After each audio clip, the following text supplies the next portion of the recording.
A continuación, Noticiero Telesucesos. Clasificación A. Apto para todo público. Un noticiero pensado para usted porque se lo merece. Nos acercamos a la realidad desde diferentes perspectivas. Noticiero Telesucesos. Primera parte del Noticiero Telesucesos, con las noticias más importantes del día.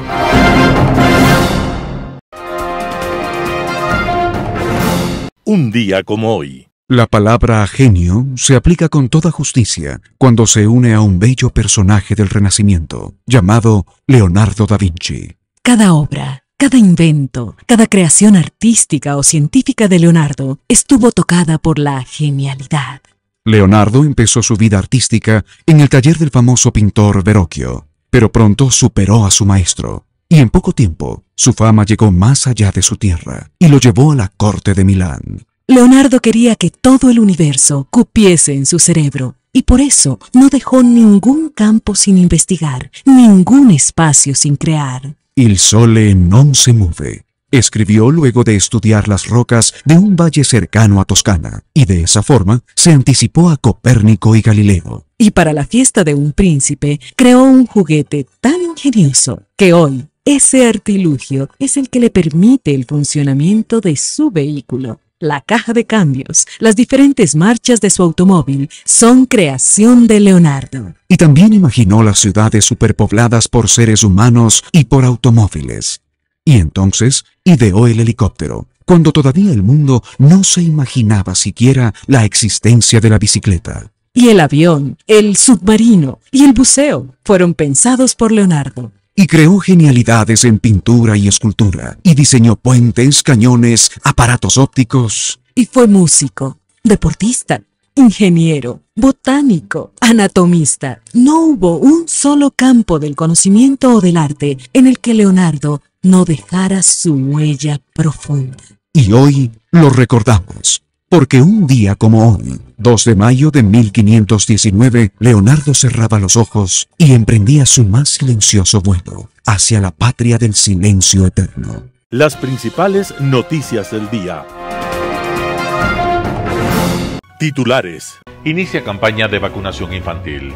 Gobierno alista ley que incluirá alivio en pago del impuesto a la renta. Metro de Quito, el primer día de operación comercial, deja quejas y molestia. Según Contraloría, funcionarios sortearon causas judiciales sin autorización. En el segmento de opinión, reformas al Código del Trabajo. Los editoriales serán de Simón Espinosa Cordero, los generales, Talía Flores, 2 militares contra un enemigo que amenaza a Ecuador y al mundo. Noticias del día. Inicia campaña de vacunación infantil.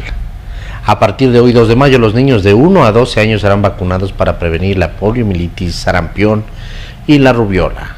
El gobierno empieza esta campaña a nivel nacional con un cronograma que empezará en las escuelas. Será hasta el 7 de julio. El Ministerio de Salud Pública ha indicado que la campaña se ejecutará debido a que existen niños y niñas que no se vacunaron en las edades que les correspondían y por los casos reportados de poliomielitis, sarampión y rubiola en otros países. Con la campaña se quiere llegar a vacunar a 3.7 millones de niños. La campaña de vacunación tiene un costo de 8.2 millones de dólares. El Ministerio de Salud Pública espera que los padres tomen conciencia de la necesidad de vacunar a los niños para evitar riesgos. Pero, ¿qué riesgos tienen las 3 enfermedades que se busca prevenir con la campaña de vacunación? ¿Qué es la poliomielitis? Es una enfermedad viral muy contagiosa. Afecta principalmente a los niños pequeños. Causa parálisis que deja secuelas permanentes e invalidez. ¿Cómo se transmite la poliomielitis? De persona a persona por medio de contacto directo con heces, secreciones orales, agua o alimentos contaminados con heces de personas infectadas. ¿Qué es el sarampión? Es una enfermedad viral muy contagiosa y grave.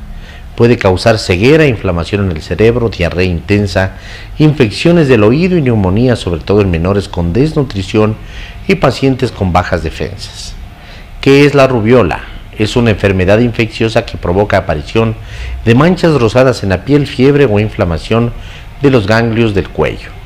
¿Cómo se transmiten el sarampión y la rubiola? Se transmiten mediante secreciones de nariz, boca y garganta de una persona infectada a otra y por superficies contaminadas con el virus. El virus del sarampión se mantiene en el ambiente por 2 horas en un espacio de hasta de 2 metros. Por un caso de sarampión se pueden presentar de 12 a 18 casos en personas no vacunadas. El gobierno alista ley que incluirá alivio en pago del impuesto a la renta. Este 2 de mayo de 2023, el ministro de Gobierno, Henry Cucalón, anunció que se está avanzando en una ley económica urgente para reducir la carga tributaria a los ecuatorianos. En los próximos días habrá una noticia importante, un proyecto económico urgente que lo detallaremos con el señor ministro de Economía y Finanzas, Pablo Arosemena, dijo Cucalón durante una entrevista en una radio guayaquileña. Aunque todavía no se saben los detalles, el enfoque sería tratar de reducir el impacto que tuvo la última reforma tributaria en la economía de las familias, sobre todo con respecto al impuesto a la renta. El director de Servicio de Rentas Internas, Francisco Briones, ya habría dicho semanas atrás que el gobierno estaba abierto a buscar alternativas para darle más liquidez a los ciudadanos en medio de la crisis económica y de seguridad. El mayor alivio y liquidez se haría sin complicar las finanzas públicas y a través sobre todo de cambios en el tema de las deducciones para reducir el pago efectivo de impuestos. Según Cucalón, el Ministerio de Economía dará más detalles de la ley económica urgente en los próximos días. Además, se buscará enviarla a la Asamblea lo antes posible. El 10 de enero de 2023, el presidente Guillermo Lasso anunció la reducción de 3 impuestos, entre los que se incluyeron el impuesto a la salida de divisas, el impuesto a los consumos especiales para la importación de armas. En esa ocasión, el primer mandatario aseguró que su administración está comprometida con reactivar la economía. Metro de Quito. El primer día de operación comercial deja quejas y molestia. El inicio de la operación comercial del Metro de Quito, anunciada para este martes 2 de mayo del 2023, se llevó a cabo en medio de protestas, reclamos y quejas de la ciudadanía, quienes hicieron largas filas para acceder a este medio de transporte moderno. En la estación Quitumbe, al sur de Quito, una hilera interminable de usuarios se formó en el acceso principal. La molestia de muchos fue por el lento cobro de los 45 centavos para adultos, 22 para estudiantes y 10 centavos para personas con capacidades especiales.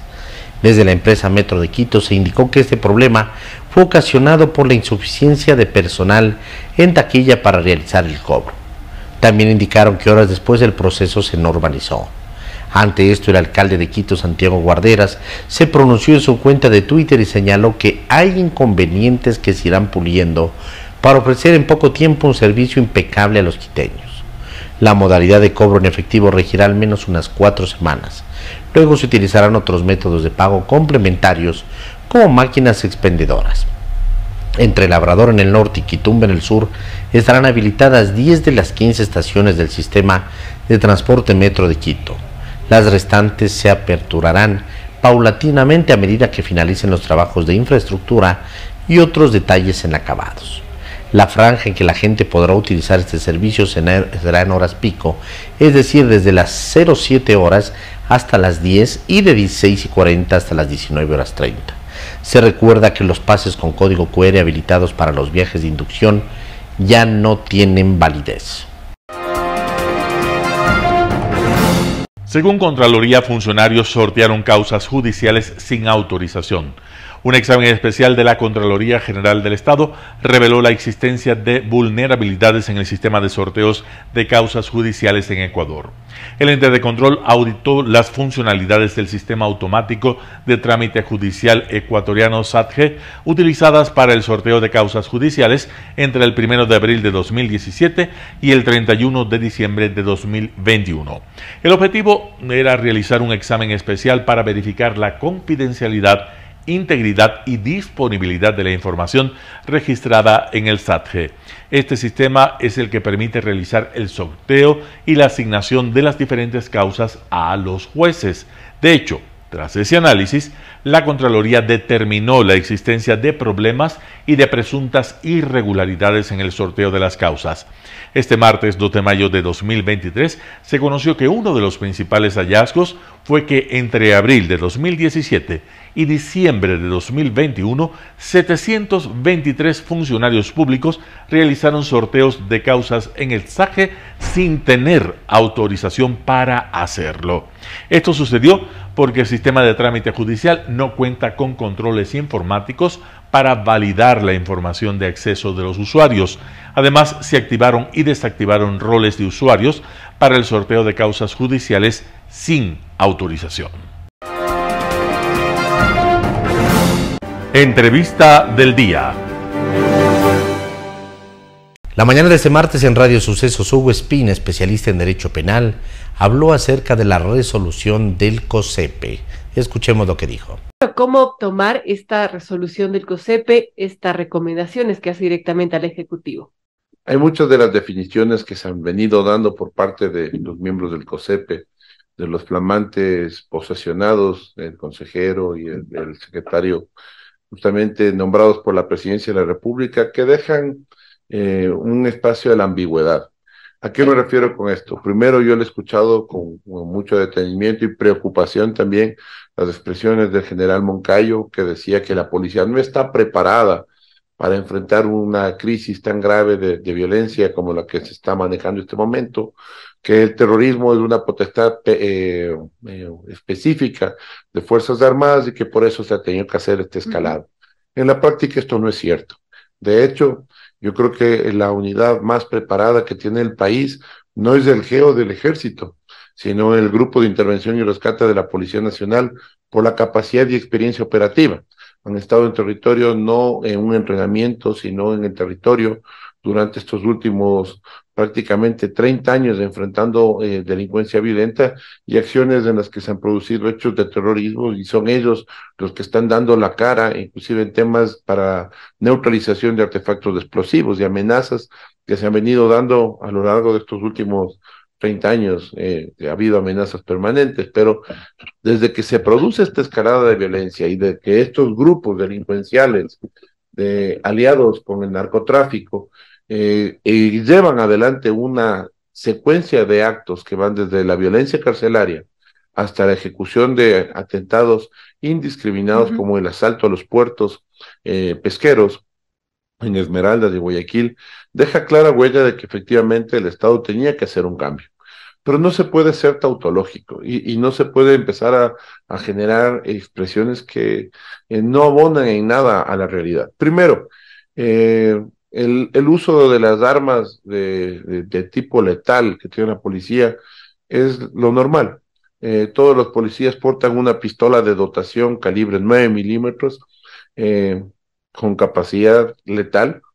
No es un arma menos letal, no es un taser. Entonces, si no es una novedad, ¿por qué esta recomendación si es que ya se utiliza, digamos? Sí. De hecho, todos los militares que salen a las calles, han salido a las calles en todos los eventos en los que se les ha empleado en los últimos 30 años, salen con fusiles de dotación de calibre 5.56, que es un arma con una munición de guerra.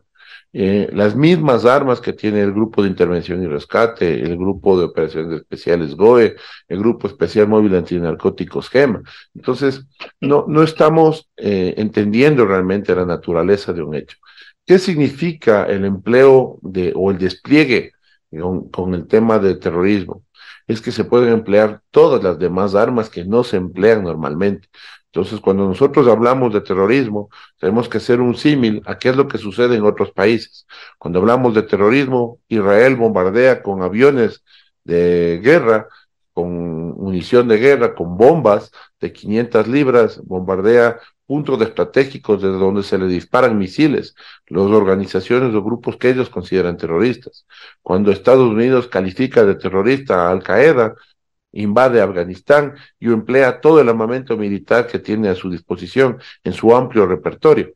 Lo propio significa cuando nosotros entramos en un conflicto en el que se declara no un grupo irregular, no un grupo armado, no delincuencia violenta, sino terroristas. Entonces, ¿qué es lo que se puede hacer? Es un empleo a cabalidad de todo el andamiaje y de todas las estructuras y de todo ese catálogo de armas que tiene las Fuerzas Armadas. Pero esto obviamente tiene limitaciones. No podemos pensar o no podemos ver, como he visto en TikToks, viendo las imágenes, porque no ha habido una toma oficial, pero sí de muchas imágenes de las que a través de las páginas se ve la movilización con tanques, con obuses, ¿sí? No se puede emplear esto contra la población civil, es un hecho. ¿Qué es lo que sí se tiene que hacer?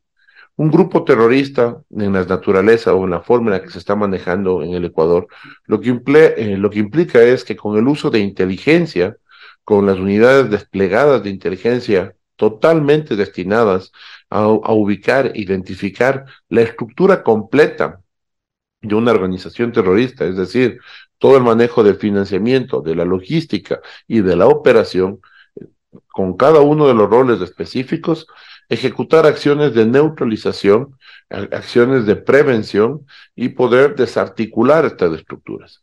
El terrorismo es una amenaza latente en el mundo y obviamente las acciones que se llevan a cabo para poder neutralizar las amenazas terroristas son en ejercicio fundamental preventivas. Entonces, hay sí cambios sobre cómo debe enfrentarse a las cosas. Igualmente, verle al ministro Zapata que va a una demostración del GIR, o sea, personalmente me parece que está bien para el show, pero en la práctica el ministro Zapata fue policía, conoce muy bien las capacidades del grupo de intervención y rescate, creo que lo ha vivido durante el tiempo que lleva como ministro, que es la unidad más operativa y con mejores resultados para el país y en todos los frentes que se los ha empleado. Entonces, de estos conceptos, yo veo, por ejemplo, muy preocupante que no existe en este momento un comité o un grupo o una entidad que pueda regular las operaciones especiales que se tienen que aplicar para el manejo de esta amenaza. Y ¿Por eso no debería estar la Secretaría de Seguridad? Sí, pero también tiene que manejarse, por ejemplo, como existe en Estados Unidos el SOCOM, un Special Operation Command, un grupo que maneje solo las operaciones especiales, que se basan en tres ejes también, ¿no?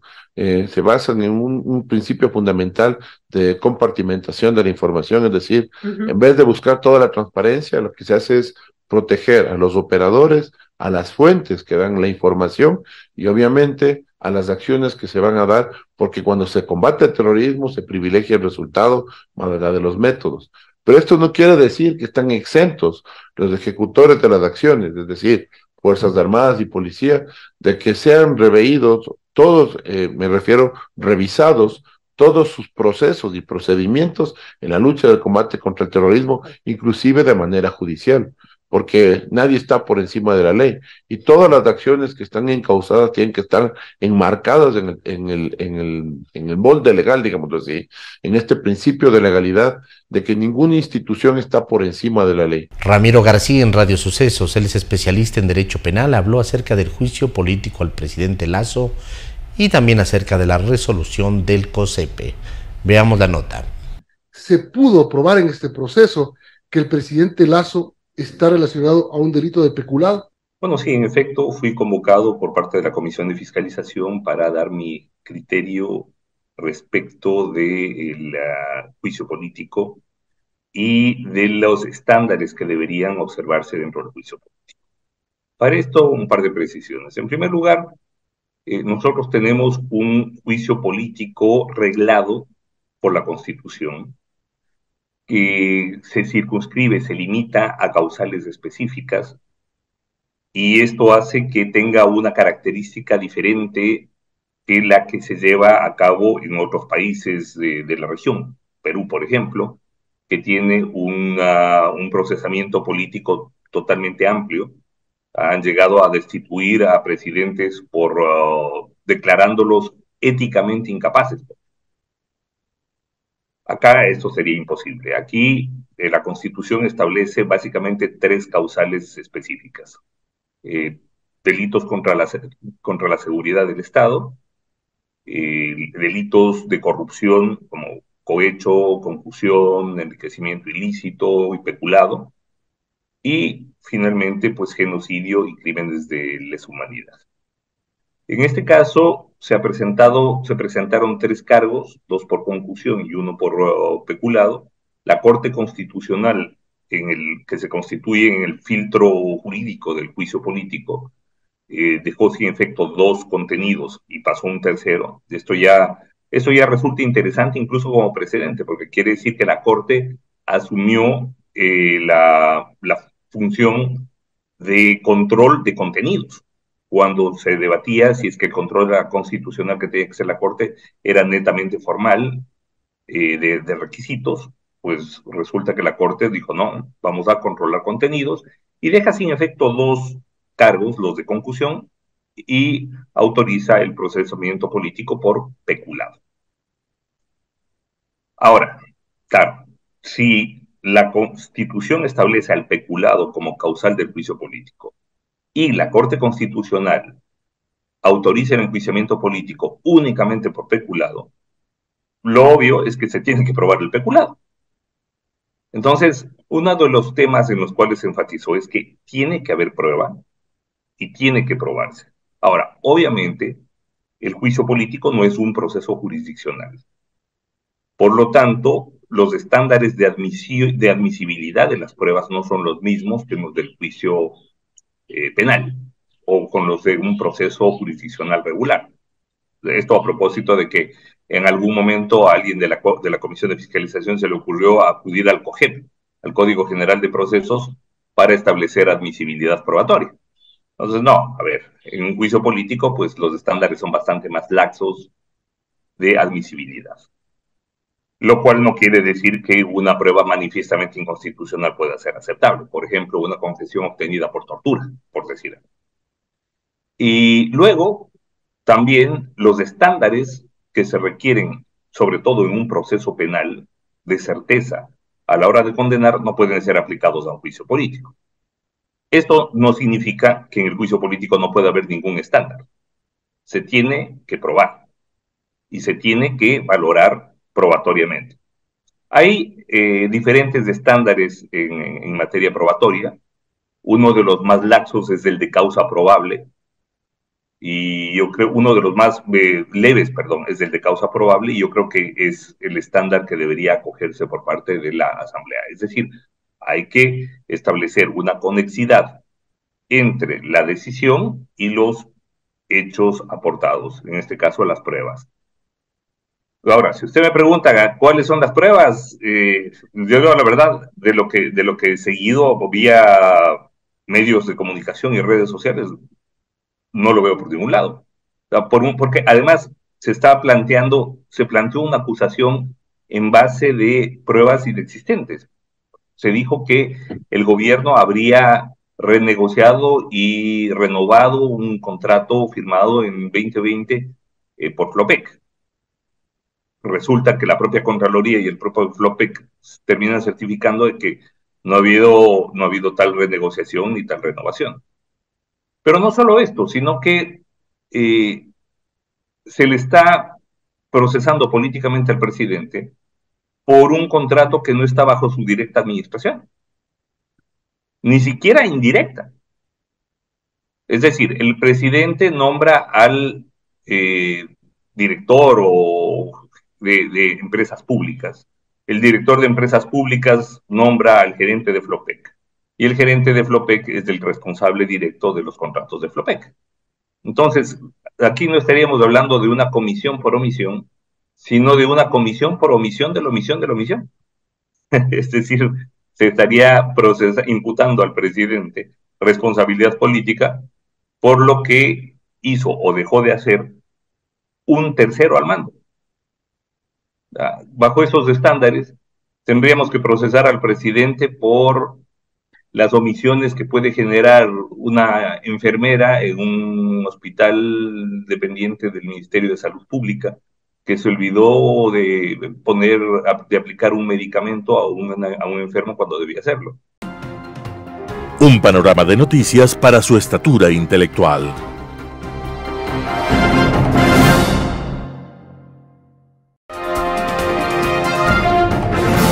Opinión.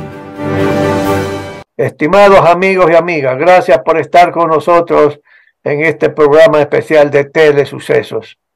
Hoy creo que es conveniente comentar un proyecto de ley que se está discutiendo en la Asamblea Nacional, que ya entiendo yo que se ha terminado el primer debate y van a programar conversar y dialogar entre la comisión correspondiente en la Asamblea Nacional para poder pasarlo al segundo debate y que vaya, pues, un momento dado de la comisión correspondiente, vaya al plenario. Y este proyecto de ley que se está discutiendo, de las varias cosas que entiendo que en la Asamblea se discuten, tiene que ver con reformas al Código Laboral. Hay varias cosas que en ese proyecto de ley que se está discutiendo, se supone incorporando para que el día de mañana, si se aprueba, enviarlo al presidente de la República para que lo apruebe y entre al registro oficial. Pero, mi amigo, hay mucha preocupación sobre el contenido de este proyecto. Las cámaras de la producción están dando a conocer, no solamente la Cámara de Comercio de Quito, de Guayaquil, sino las cámaras de industrias, la pequeña industria y la Cámara de la Construcción de Quito y Guayaquil, hasta donde tengo información.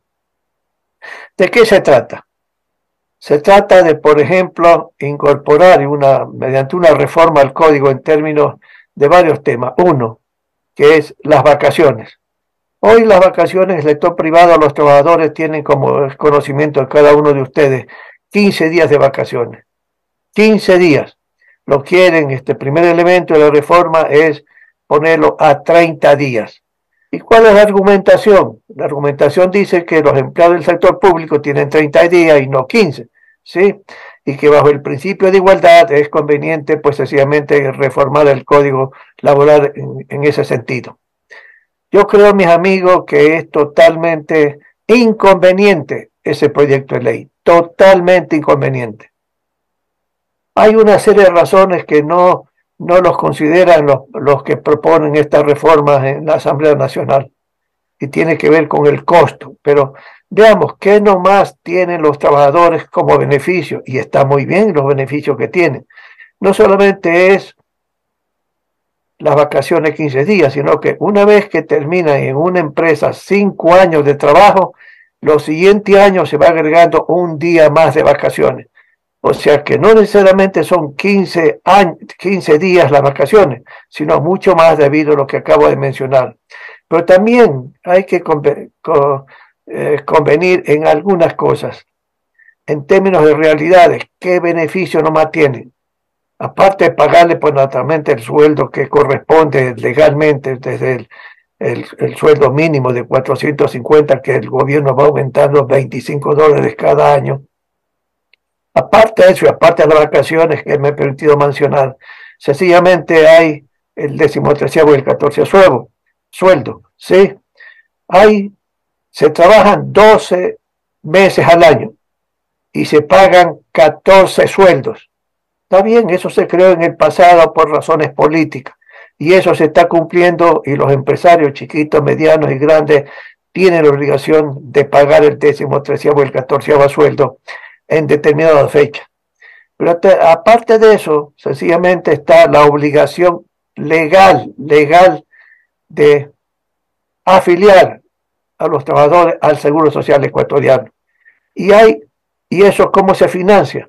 Con una participación que tienen que obligadamente pagar los empresarios y una cuota a los trabajadores. Si mal no recuerdo, creo que aproximadamente, en números redondos, los empresarios tienen que pagar 11% de los salarios a cada trabajador, y el 9% aproximadamente lo paga, en números redondos, pues el trabajador. Eso es un costo adicional. Entonces, para contratar un trabajador, uno tiene que pensar en que hay que pagar los sueldos de mercado, por lo menos el sueldo mínimo, hay que pagar el 13º sueldo, el 14º, y aparte de eso, después del primer año, el fondo de reserva, que es un sueldo al año. Vaya sumando fondo de reserva, 13º, 14º, el sueldo, las horas extras. Ponga a pensar las vacaciones, no solamente los 15 días, sino que después de 5 días hay un día adicional, y toda una serie de fiestas que hay en el país, etcétera. Entonces uno pregunta, ¿cuán caro es o cuán barato es la mano de obra en el Ecuador? Pues bien, amigos, sencillamente la mano de obra en el Ecuador es caro. Si uno comienza a asumir las horas de trabajo efectivamente trabajadas, y perdón la repetición, en el año, trabajadas efectivamente, y cuánto se paga en total, y uno los divide, uno saca sencillamente el salario o el costo por hora que tienen que asumir los empresarios, chiquitos, medianos, grandes, en el comercio, en la agricultura, etcétera, etcétera, etcétera. Y esto es un salario bien alto en comparación con otros países de América Latina. Vea México. En México el salario mínimo vital, que aquí es 400 y pico de dólares, sencillamente es mucho menor. Y ahí pues no hay todos estos otros beneficios que he mencionado. Y luego no hay la obligación de inscribir en el Seguro Social mexicano a cada trabajador, inscribirlo, afiliarlo, y no hay costos de esa naturaleza. Esto depende de la voluntad del patrono. Si el patrono quiere afiliarlo y asumir ese costo adicional, está en libertad de hacerlo, pero no es obligación. Y entonces el costo de mano de obra por hora en México es mucho más bajo que lo que es en el caso ecuatoriano. Y así comienza uno a ver pues en otros países de América Latina, no comparado con los países industrializados, desarrollados, Estados Unidos, etcétera, etcétera, Francia, etcétera, porque no son comparables, pero sí en América Latina. Y pónganse a imaginar ustedes el pequeño empresario, el pequeño industrial, tener que asumir costos adicionales si se aprueba ese proyecto de ley que se está discutiendo en la Asamblea Nacional. ¿En qué situación se va a encontrar cada uno de esos empresarios pequeños? Y no se olviden que los empresarios pequeños, las empresas medianas, dan una cantidad de empleo enorme en el país. Y el número de empresarios pequeños es enorme en comparación con las grandes empresas en el Ecuador. Entonces, el efecto que puede tener sobre la estructura de costos, especialmente en los pequeños empresarios, será terrible, terrible. Y los empresarios chiquitos, medianos, grandes, los empresarios tienen que luchar con varios factores. Uno de ellos es naturalmente la mano de obra cara, pero también no se olviden, mis amigos, que los empresarios tienen que competir con los productos importados que se vienen de muchos países, pero especialmente de China continental, que es la fábrica del mundo, ¿sí? Y ahí todavía los salarios son bajos en términos de la productividad de la economía china. Y entonces pues logran exportar a precios sumamente bajos en todas partes del mundo, en Estados Unidos, para Ecuador también, cualquier tipo de productos que viene desde China. Y los empresarios tienen que competir con esos productos, no importa si es de la industria textil o de cualquier otra actividad económica, ¿sí? Entonces, pero también los empresarios, cuando tienen que exportar, tienen que competir en el mundo. Y en el mundo se compite con precios adecuados,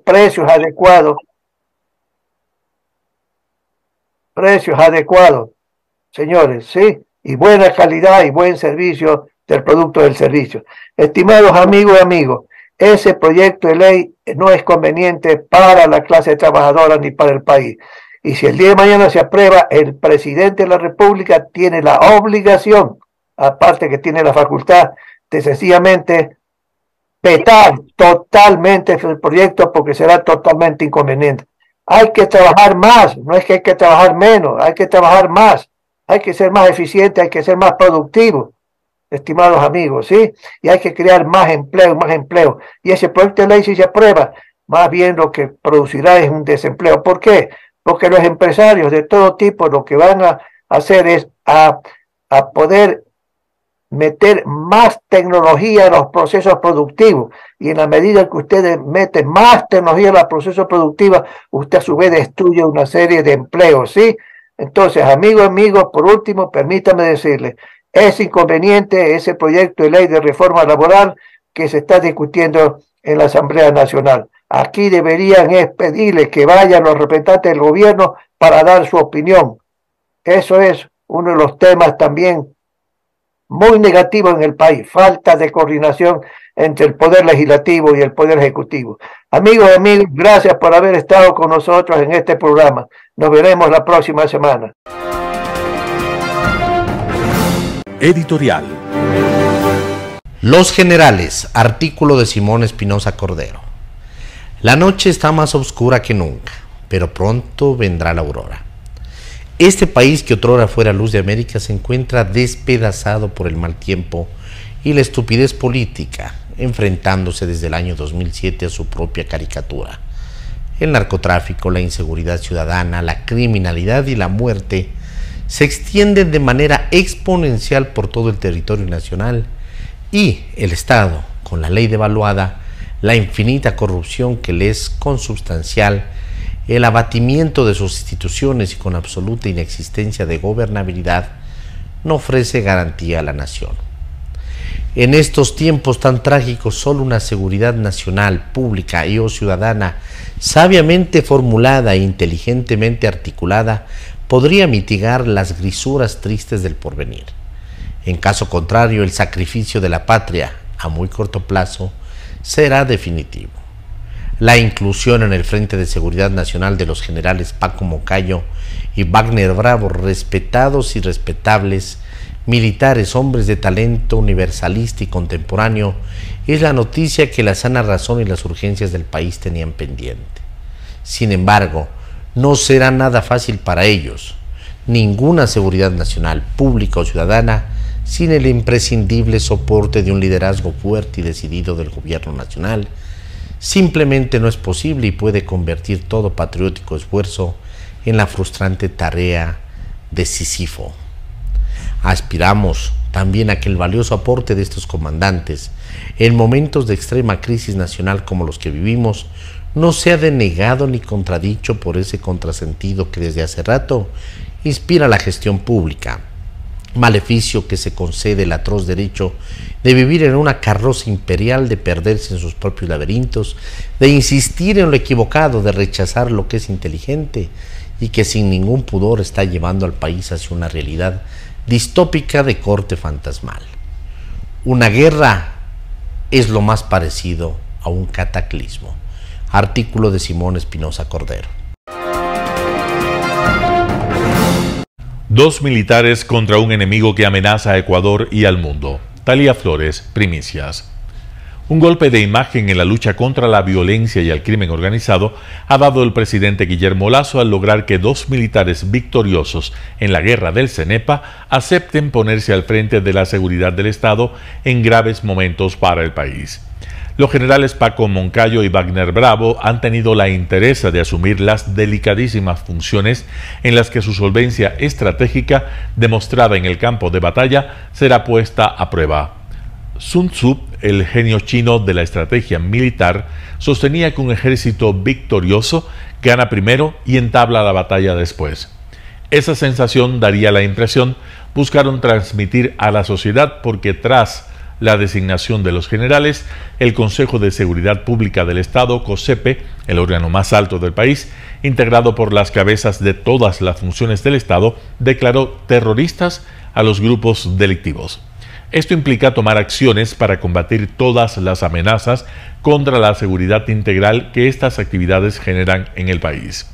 Por lo que el ministro de Defensa, Luis Lara, proclamó que es hora de decir basta a estos criminales y sus aliados. Y el secretario de Seguridad, Wagner Bravo, anticipó que de ser necesario se usará armamento letal.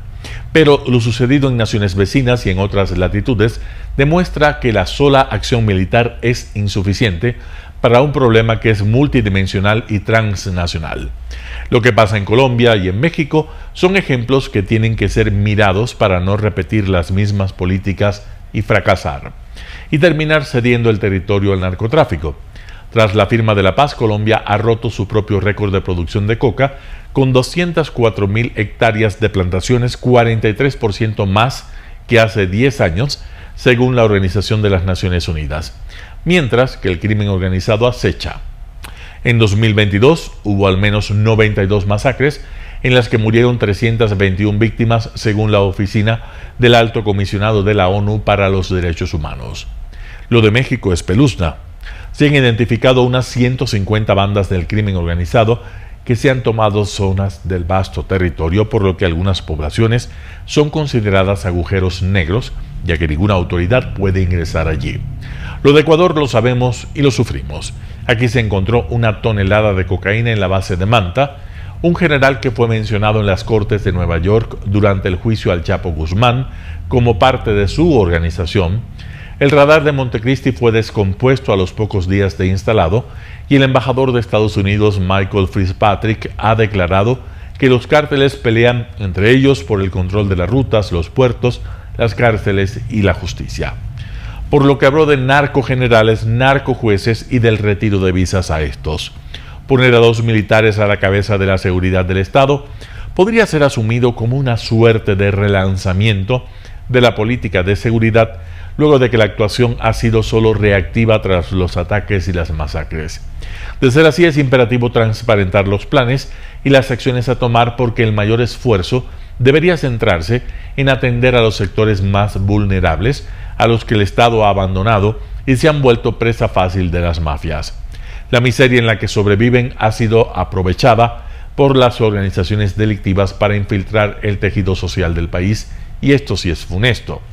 El narcotráfico es un enemigo letal y actúa en todas partes. Una suerte de nueva geopolítica de la droga se aprecia en el mundo, lo que debería suponer una revisión de las estrategias.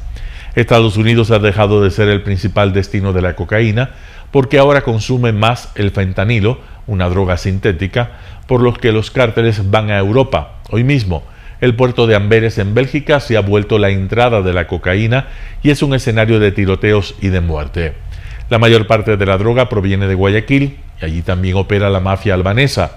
En 2022 se incautaron 110 toneladas de droga, que sería solo el 10% de lo que llega al puerto, según los expertos. Ecuador y Bélgica deben trabajar mano a mano, no solo para evaluar las acciones conjuntas, para hacer los operativos, la asistencia y la capacitación a los policías, a las que se comprometieron la ministra belga del Interior, Annelies Verlinden, y la comisaria europea del Interior, Ylva Johansson, que visitaron el país en febrero. También deben diseñar políticas públicas conjuntas. En Europa la seguridad está seriamente amenazada por las mafias y hay que trabajar de manera coordinada. Al hablar de los Países Bajos, los analistas comentan que hoy tienen muchos de los rasgos de un narcoestado. En Rotterdam opera la llamada Mokromafia, que asesinó al periodista de investigación Peter de Vries y tiene bajo amenaza a la princesa Amalia de Orange, que no sale del palacio desde el año pasado. Estamos ante una realidad horrenda que amerita una política global para encarar unas estructuras de tales dimensiones que socavan las instituciones y la democracia. Atacar las desigualdades sociales debe ser un compromiso urgente aquí y allá, porque es una obligación moral y porque la capacidad financiera del crimen organizado es descomunal. Habría infiltrado a las instituciones del Estado. Tiempo atrás hablamos de una cumbre regional para encarar el mal que afecta a todos, a partir de la postura del presidente de Colombia, Gustavo Petro, quien al asumir el cargo aseguró que la guerra contra las drogas ha sido un fracaso rotundo y consideró necesario cambiar urgentemente la política. Ha dejado 1 millón de latinoamericanos asesinados y no ha cumplido su objetivo. Al contrario, ha fortalecido a las mafias dedicadas al narcotráfico y debilitado a los estados, dijo Petro. El abordaje del tema con la participación de la Unión Europea de cara a la cumbre Unión Europea-CELAC en julio próximo parece urgente. Mientras que casa adentro hay que concordar con el general Paco Moncayo cuando dice que podemos pelearnos en todo, pero en seguridad no, porque el enemigo es de todos y está en juego la vida. Talia Flores, Primicias. Noticias internacionales. Reguladores rescatan otro banco colapsado en Estados Unidos. Los reguladores estadounidenses tomaron el control del banco llamado First Republic Bank y lo vendieron a JP Morgan Chase este lunes. Un movimiento dramático destinado a frenar una crisis bancaria de 2 meses que ha sacudido al sistema financiero. First Republic, cuyos activos se vieron afectados por el aumento de las tasas de interés, había tenido problemas para mantenerse con vida después de que otros 2 bancos colapsaron el mes pasado, asustando a los depositantes e inversores. Nuestro gobierno nos invitó a nosotros y a otros a dar un paso al frente y lo hicimos. Nuestra solidez financiera, nuestras capacidades y nuestro modelo comercial nos permitieron desarrollar una oferta para ejecutar la transacción de manera que se minimicen los costos para el Fondo de Garantía de Depósitos. JP Morgan asumirá todos los depósitos y sustancialmente todos los activos de First Republic Bank, dijeron los reguladores estadounidenses. Y se estima que tendrá que pagar unos $13,000 millones para cubrir las pérdidas de First Republic. La Casa Blanca celebró esta adquisición. Estas acciones garantizarán que el sistema bancario esté sano y salvo. Y déjenme ser muy claro, todos los depositantes están siendo protegidos, los accionistas están perdiendo sus inversiones y, muy importante, los contribuyentes no son los que están en el anzuelo, como dije antes. First Republic pasará a la historia como el segundo banco más grande de Estados Unidos por activos en colapsar, después de Washington Mutual, que quebró durante la crisis financiera de 2008. Muchos expertos bancarios dijeron que las tribulaciones de First Republic fueron una reacción tardía a la agitación de marzo en lugar de la apertura de una nueva fase en la crisis. De hecho, inversionistas y ejecutivos de la industria se muestran optimistas de que ningún otro prestamista mediano o grande corre riesgo ahora de una quiebra inminente. Jacopo Luzzi, Voz de América, Washington.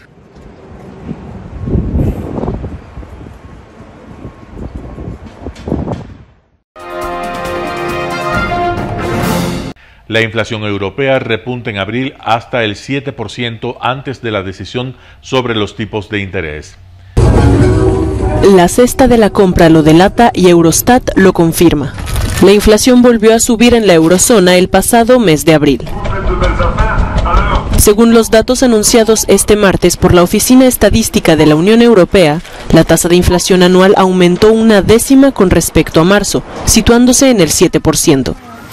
Una vez más, la mayor parte de la subida de precios se la llevó el sector alimentario.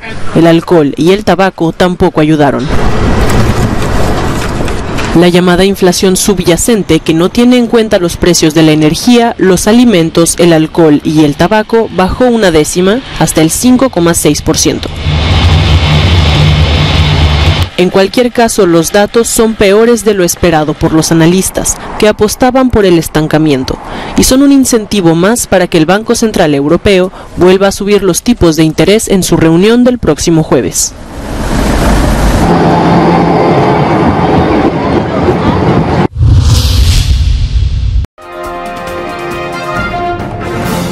En el diálogo climático de Petersberg, la eliminación progresiva de combustibles fósiles y cooperación. Un plazo global para la eliminación progresiva de los combustibles fósiles es uno de los principales objetivos trazados en la conferencia Diálogo Climático de Petersberg en Berlín. La ministra alemana de Asuntos Exteriores hizo énfasis en la importancia de la cooperación entre los países industrializados y los países en desarrollo. Wir haben auf der letzten Klimakonferenz erlebt, dass wir eben nicht genug erreichen konnten mit allen Staaten dieser Welt. Deswegen wollen wir hier in Berlin diejenigen zusammenbringen von Industriestaaten, von kleinen Inselstaaten, von Schwellenländern, die wirklich Hand anlegen wollen, die out of the box denken und Lösungen dafür finden wollen, wie wir dazu kommen, die Klimakrise wirklich einzudämmen. Esta reunión es clave como preámbulo para la Conferencia Internacional sobre el Clima. El secretario general de la ONU afirmó que aún queda mucho por hacer. By the end of COP28, I count on all G20 leaders to have committed to ambitious new nationally determined contributions covering all greenhouse gases and the whole economy and indicating absolute emission cuts targets for 2035 and 2040. And I urge all parties to ensure that COP28 delivers on loss and damage funding. La ministra alemana también hizo referencia a la ola de calor que se extiende por el norte de África y por España. Los gobiernos se han comprometido a mantener el calentamiento global en 1,5 grados. Sin embargo, el tiempo no está a nuestro favor.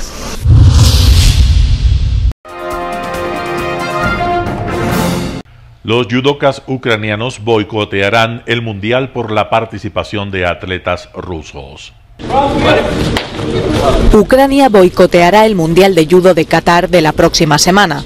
Los principales competidores ucranianos de judo han anunciado que protestarán por la participación de atletas rusos y bielorrusos, aunque la Federación Internacional de Judo defiende que competirán como neutrales y no representarán a sus países.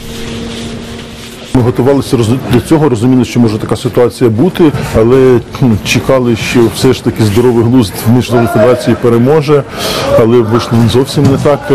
28 числа квітня, в останній день реєстрації, буквально там за 7-8 годин до кінця реєстрації, на сайті Міжнародної федерації вийшов такий меседж про те, що IJF допускає спортсменів з Росії і Білорусі до всіх своїх змагань в нейтральному статусі, так звані індивідуальні нейтральні атлети. La Federación afirma que un organismo independiente comprobará los antecedentes y controlará las cuentas de los atletas en las redes sociales. Cualquiera que se encuentre en apoyo de la invasión rusa de Ucrania, dicen, será excluido.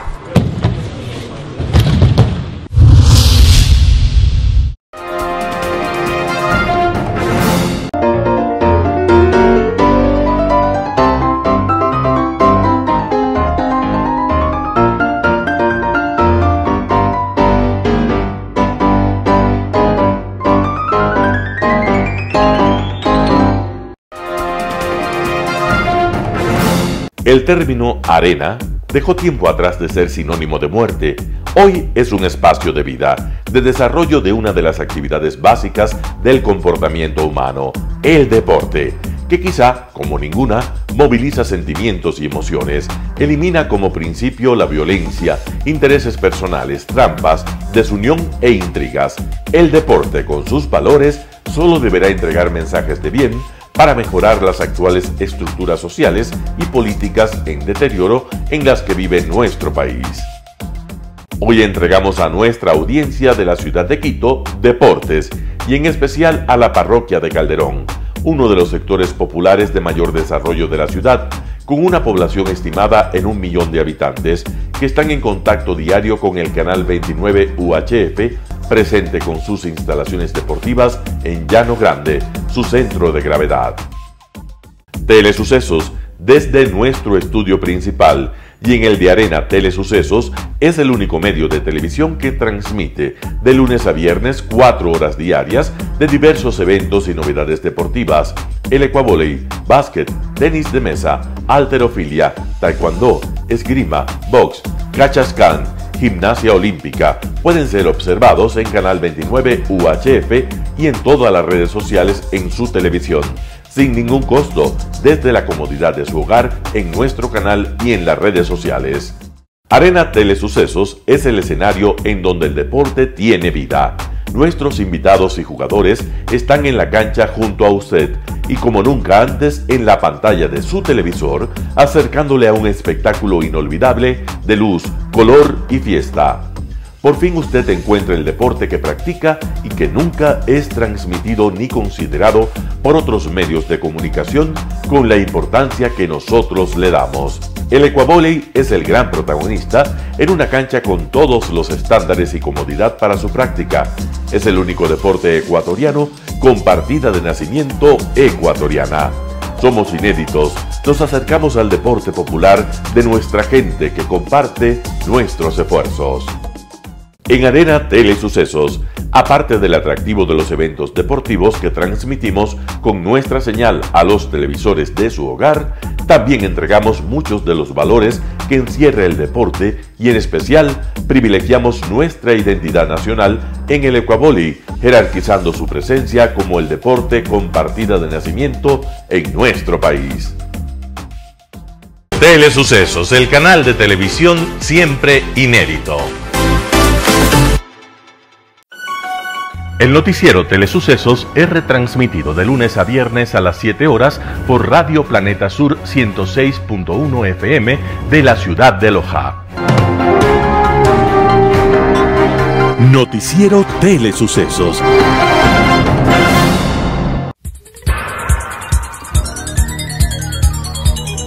Las opiniones vertidas en este espacio por la producción y dirección del programa son de exclusiva responsabilidad de sus autores y de quienes intervienen en ellos.